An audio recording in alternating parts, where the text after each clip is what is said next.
Taking Tylenol is not good. All right, I'll say it. It's not good.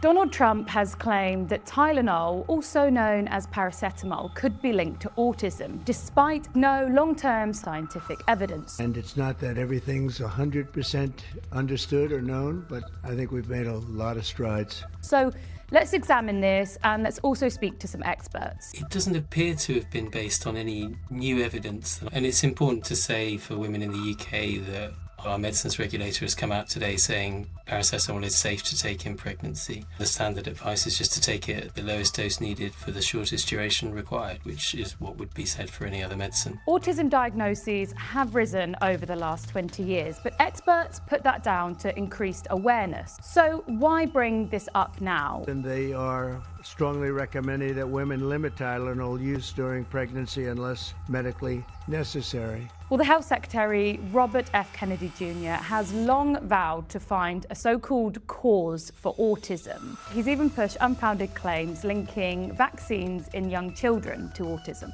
Best evidence that I think we have comes from a very large study of about 2.5 million women in Sweden, which looked at not only whether women did or didn't take paracetamol in pregnancy, but also looked at whether the women themselves had diagnoses of conditions like autism spectrum disorder, whether their other children had the same thing to try and account for the genetic influences. And once you did all that, there didn't appear to be any effect on the risk of autism spectrum disorder if you took paracetamol in pregnancy. So here's the reality. There's no long-term scientific evidence linking a risk between pregnant women taking Tylenol and autism. It does come as a sort of sequel to the imposition of the abolition of Roe versus Wade, the removal of reproductive freedoms in the USA,